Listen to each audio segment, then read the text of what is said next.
Welcome to God is Open. I am your host, Christopher Fisher.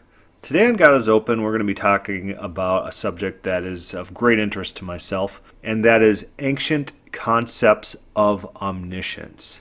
When modern Christians think of the idea of omniscience, they usually look at it and define it through a modern lens, a lens that's been developed throughout time within the light of Platonism. But here's the thing.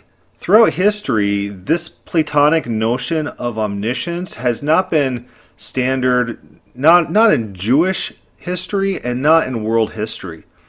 When you survey mythology from around the world, including in the Hebrew Bible, and when I use the word myth, I'm using the technical, scholarly definition, not referring to stories which are false, but primarily to refer to stories which explain how people view the world.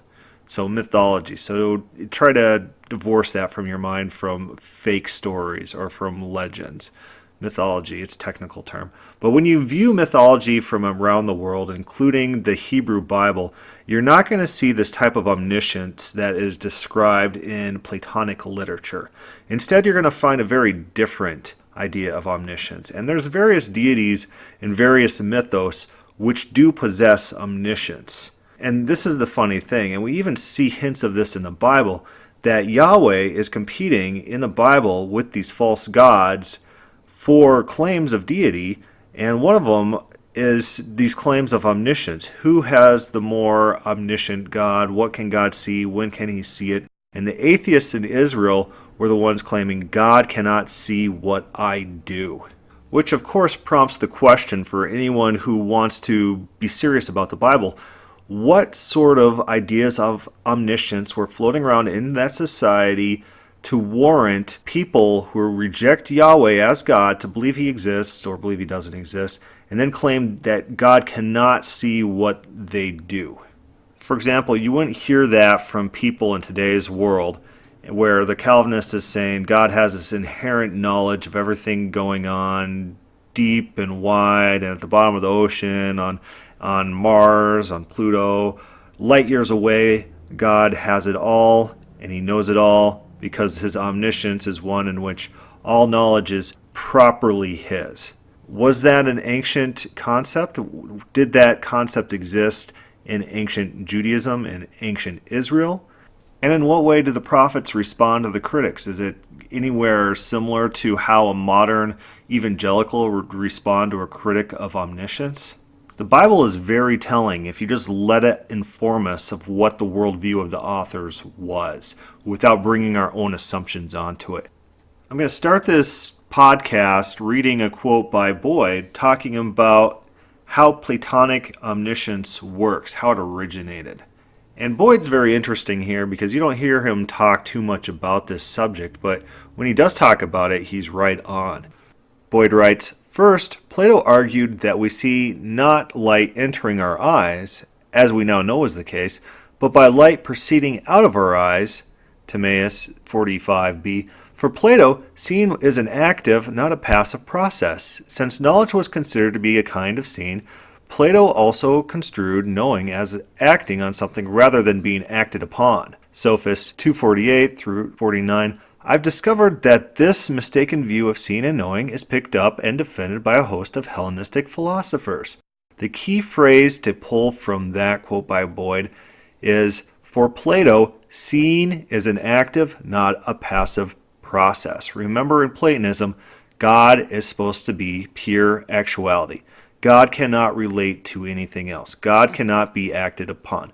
God cannot be affected by his creation.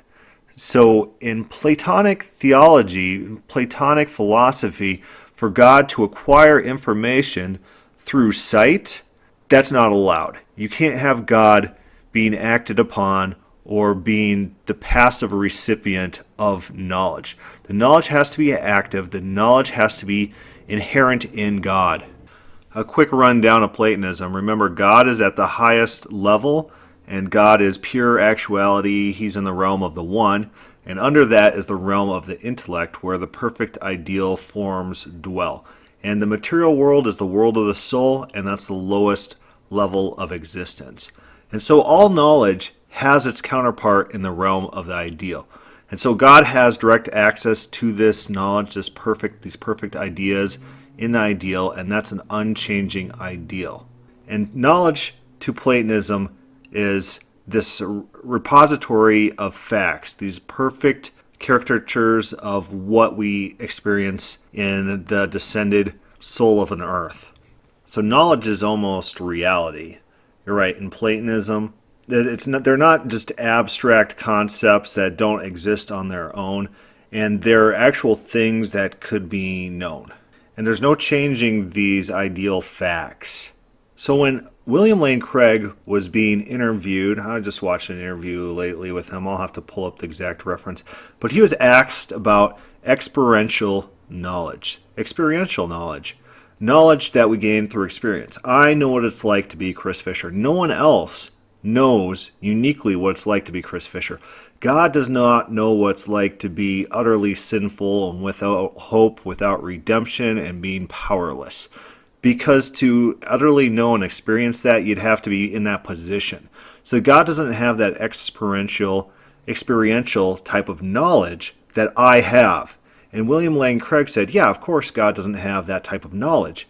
What he cares about is this intellectual knowledge, this realm of the facts that's not experiential.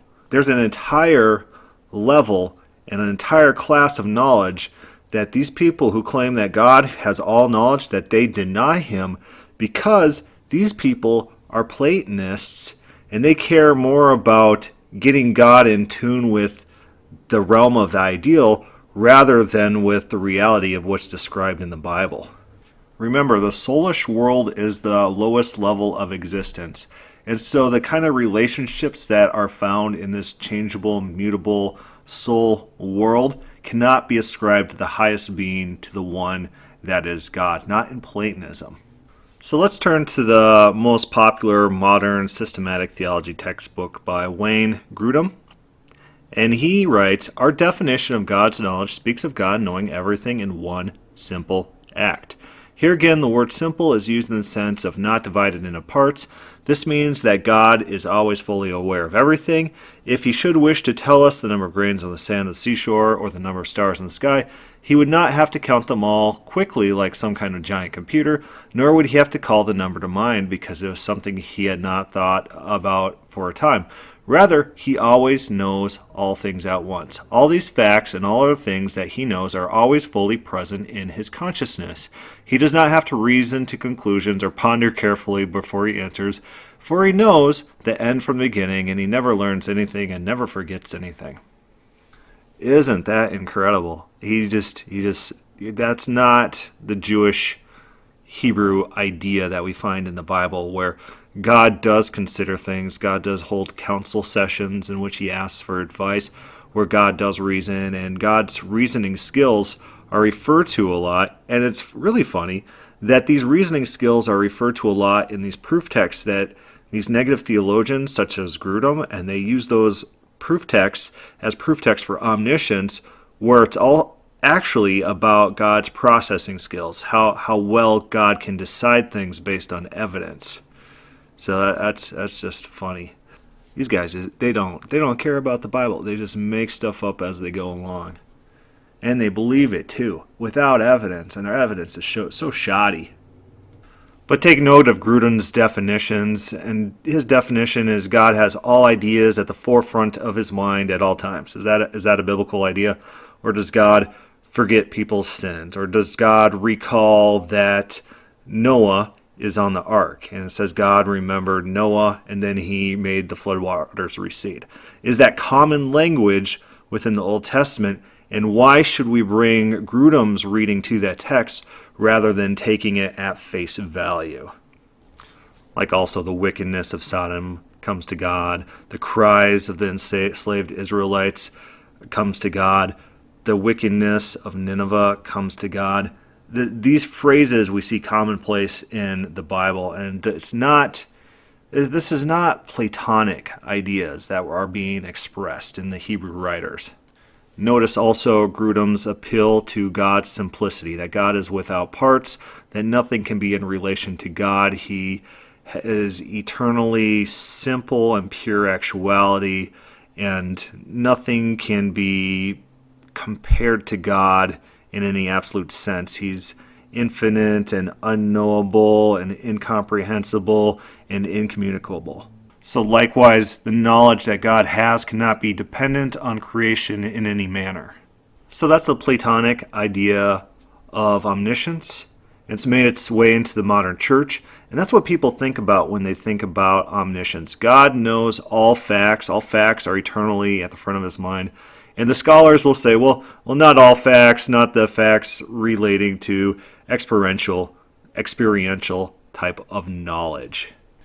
And then they'll accuse open theists of believing that God doesn't have all knowledge, where they deny entire categories of knowledge to God and still claim omniscience.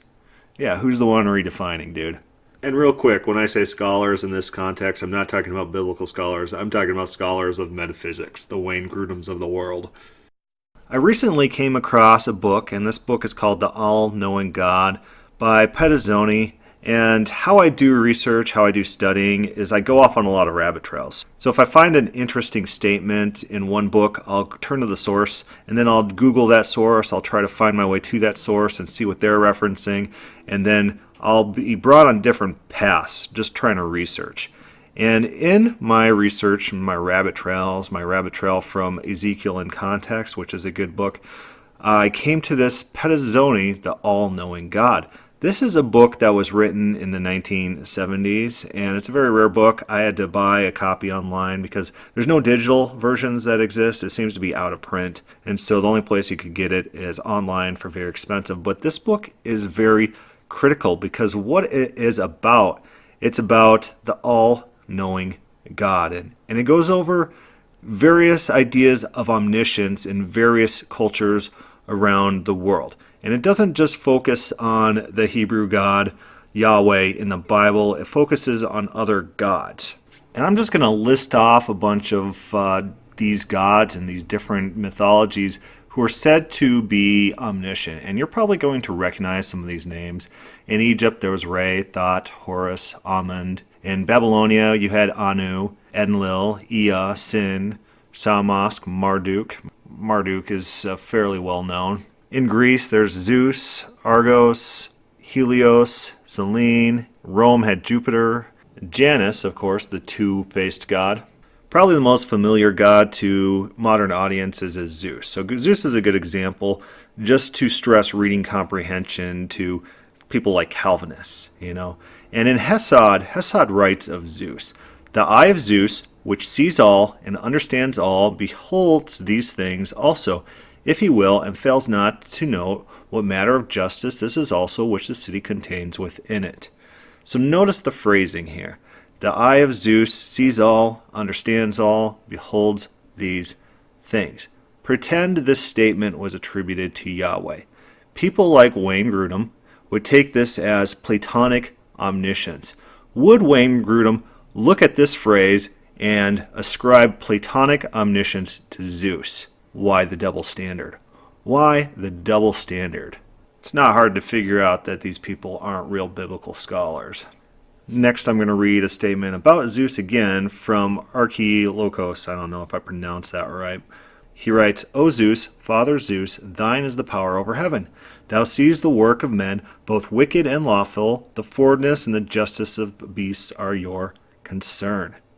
These statements of omniscience attributed to Zeus, how did the ancient Greeks view omniscience? Was it in this Platonic perfection sense, the type that's argued by Grudem, or is it in a different sense?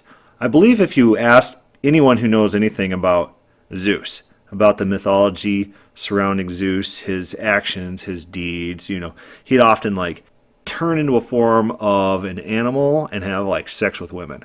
And he would spawn children, and then there were disputes among the gods in their pantheon, in the Greek pantheon. People who know Zeus and the mythology surrounding Zeus would understand that these statements of omniscience are not absolute. So when Sophocles writes, "Be Zeus my witness, who sees all things, great still in heaven is Zeus, who sees and governs all." When Sophocles writes that, he's not claiming that Zeus has all knowledge of every minute event ever to happen on earth. Rather, he's proclaiming a general surveillance. And what type of surveillance? Is it active or is it passive? The idea that's very common in these early cultures is a passive observance. God is in heaven and he looks down and sees what men are doing. And omniscience, if you read through this book and if you read about these various deities, often omniscience is ascribed to aerial gods, gods that are in the air, that are everywhere where there's air, or sun gods, gods that are represented by light, and everywhere where light touches, that knowledge is given to that god, or the moon, or the stars. The stars are often called eyes, which are looking down on men.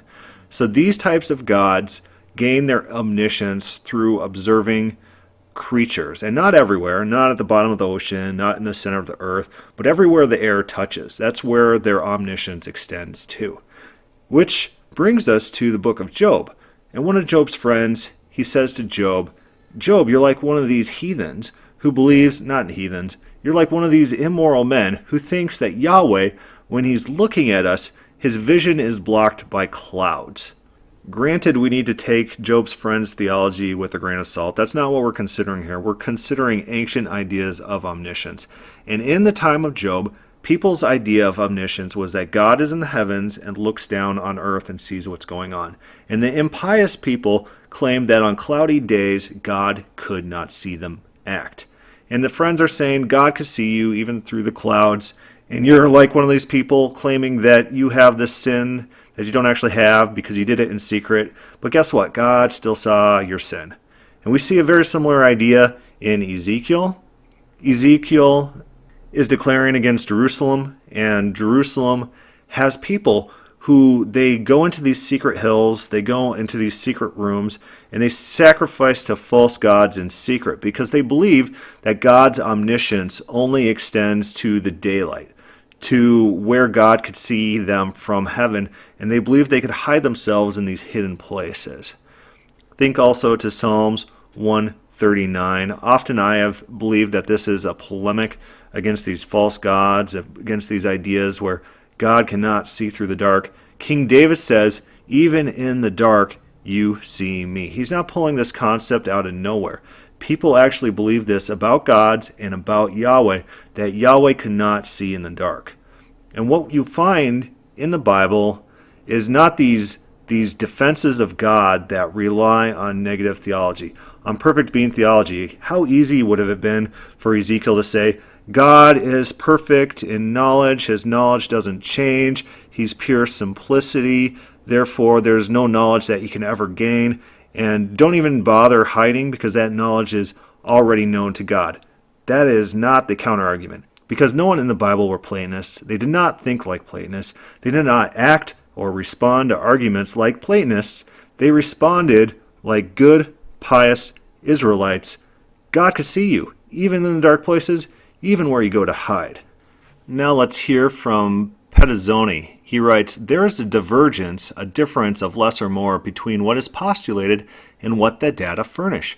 And all the efforts of anthropological arguments to explain this difference as a result of secondary degeneration or obscuration of the ideal presuppose the existence from the beginning of what has not take shape until later times under particular historical circumstances. He's saying that all these attempts by people like Calvinists, who claimed that the Old Testament writers had in mind their Calvinistic ideas of omniscience and omnipresence or whatever. The Calvinist then says that the Old Testament was written to condescend to men, right? That it's written in baby talk to men, like Calvin uses those words. He's saying that's entirely speculative, and that's not what the data shows us. We look at the data, we look at about how the Old Testament writers in particular wrote about Yahweh, and it's very evident that they did not believe these things that newer writers are trying to attribute to them. God is in heaven throughout the Old Testament. When people pray, they turn their face towards heaven, right? And it says God watches from heaven. How many times does it say that? And people then spiritualize this and say, well, God's just outside of space and time. He's in eternity, and he doesn't watch from heaven as much as he just knows everything inherently through his attribute of being immutable and perfectly simple and omniscient. That is not what the biblical writers write about. They write about this act of observation. And in this book, Pettazzoni points this out, that primarily within these ancient religions, omniscience was a function of visual surveillance. Sure, there's some magical knowledge. Magical knowledge is usually found in human beings. So, like, there's diviners, there's people who have dreams. Like, he uses examples of Indian cultures where people get fed information through dreams, through some magical, mystical way. But that's not the way that gods in ancient mythology gain their information. Like the air gods, they were present everywhere things were happening and gaining this data. Like the sky gods, they were visually watching what's happening and getting ocular knowledge. They see with their eyes and they process and retain this information. And that way they know and see everything. So then you get these ideas in ancient cultures that sometimes in the dark or on cloudy days that the gods could not see what you're doing. So some people, they made sure that all their oaths were during the day, because at night their oath would be no good because it wouldn't be enforced by the sky god who only sees in the light.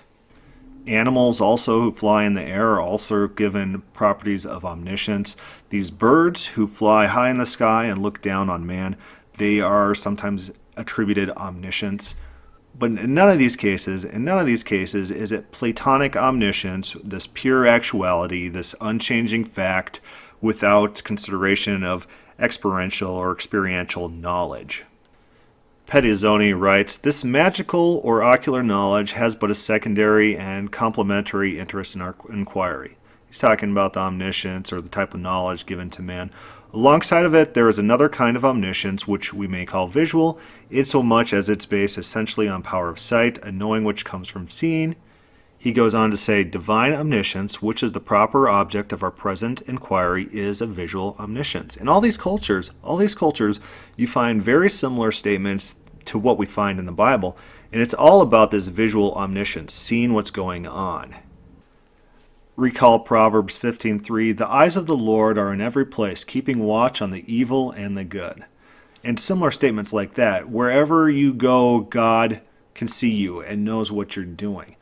The omniscience in the Bible is no different than the omniscience that's thought of in these other cultures. None of these cultures had access to Platonic omniscience. It wasn't part of their theology. They didn't reference it, they didn't understand it, and they did not incorporate it into their thoughts about God, especially Yahweh in the Bible. God knows because God sees. There's a feeding mechanism to God where God can gain knowledge, and this is not allowed in Platonism. That's why the Calvinists, they have epileptic fits every time they hear an open theist start to talk, because in their theology, God cannot gain anything. God can't get something that he didn't always have, because that violates his immutability and simplicity and pure actuality and all these Platonic ideas. But that's how the Bible's written, and it's written thoroughly like that. And they obfuscate this fact by just through equivocating this entirely different category of omniscience and just pretending that that is their category of omniscience, which they define, like Wayne Grundam does. He doesn't prove from the Bible his definition of omniscience. He doesn't show how that differs from the omniscience that's attributed to other gods and other cultures with very similar phrases. He just assumes without any evidence and in opposition to all the data that we have, that his omniscience, his idea of omniscience, is the true one, and that all other ideas should be discounted, because he brings his theology onto the text rather than letting the text speak for itself. Real biblical scholars like Christine Hayes and David Kleins and even Bergerman, they admit that omniscience was not omniscience in the Platonic sense is not a part of early Jewish thought. Here's Kleins, for example, writing about Job, And in Job we find Yahweh, and he's sitting on his throne, and he's approached by the angels. And the angels, they bring God information, they report on their activities. And Kleins writes, and this is in the Word Biblical Commentary, the Yahweh of this tale is not the absolutely omniscient God of later systematic or speculative theology. He is wise beyond human comprehension, for his eyes and ears, like the spies of the Persian kings, are everywhere abroad, and report to him on days of assembly. But not even Yahweh knows what has not yet happened. His knowledge does not encompass all possible hypothetical situations. He has confidence in Job, but not confidence that would enable him to use Job as an object lesson to refute Satan's aspirations. He, too, has taken it for granted that he will bless the pious man. But the benign reciprocity has obscured the true relation of piety and prosperity. The Satan has a right to ask the question, and Yahweh is in the right in having the problem probed. The Job story just does not make sense in light of modern ideas of omniscience. You have God making bets or generally wagers with agents of court or Satan, depending on how you want to take that, about future events, about future occurrences, about what the future might bring. And people just gloss over this when they're reading Job. The entire setup, the entire scenario of why Job is suffering, that explains why he's suffering, although he is righteous and not worthy of any suffering. That's not a Calvinistic concept either. They think that all people are worthy of suffering and death. Not a biblical concept. Kleins goes on, the alternative to such a reading of the story is worse. Affirm that Yahweh is infinitely omniscient, and you assert that Job's suffering serves only to prove God right in the eyes of his subordinates. Affirm that Yahweh knows that Job will not waver, and you cannot explain why Yahweh takes the slightest notice of Satan's questions, or why he does not dismiss them out of hand from superior knowledge. The writer of Job does not have these Platonic ideas of omniscience in mind. He just doesn't. And when we turn to Genesis as well, we find the same thing. In Genesis 18, we see Yahweh wondering whether to bring Abraham into his divine counsel and get Abraham's advice about the actions that he's proposing on doing. And God says, Yahweh says, because of the outcry against Sodom and Gomorrah is great, and their sin is very grave. Notice the outcry has come to God like it does in so many texts. I will go down now to see whether they have done altogether according to the outcry that has come to me, and if not, I will know. Notice this outcry, it comes to God. God is ingesting it, this information, this data, through his senses. It's not this eternal, immutable knowledge. It's just not. And then God talks about the future. First of all, he doesn't have present knowledge about Sodom and Gomorrah, not in this text, at least. And so when open theists like Bob Enyart say that God can choose not to know even present knowledge, that is more compatible with the text than people saying that God has this inherent knowledge of all facts, always, in all circumstances, even the most minute detail on the far moon of Jupiter. That's not as compatible with the text as a view like Enyart's, where God can have selective knowledge if God so wants. So in this Genesis 18 text, God decides to go to Sodom and Gomorrah to verify reports that have come to him. Again, none of this is this Platonic omniscience. I'm going to conclude this podcast with some parting thoughts. Number one, Platonic omniscience versus visual omniscience. How does God have knowledge? How does God gain knowledge? How does he get information? Is it an immutable idea that's always at the forefront of God's mind as described in Grudem, or is it some other way? Are there reports that comes to God as in Job and in Genesis? What type of omniscience does God have? What does the Bible say?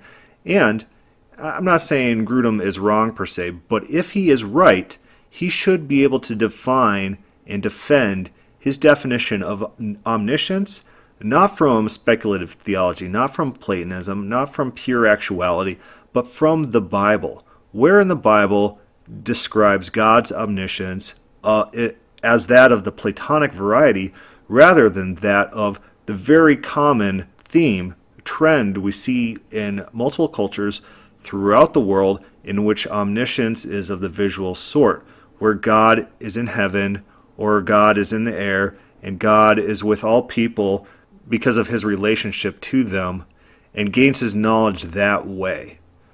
Which type of omniscience is described in the Bible? It would be a huge mistake just to assume your own definition of omniscience onto the Bible. It'd be a huge mistake to assume your definition of omnipresence or omnipotence or aseity or pure simplicity and then assume it onto the Bible, especially in these vague statements. Statements which are attributed to other gods and other cultures and other mythos and then not read in a consistent manner.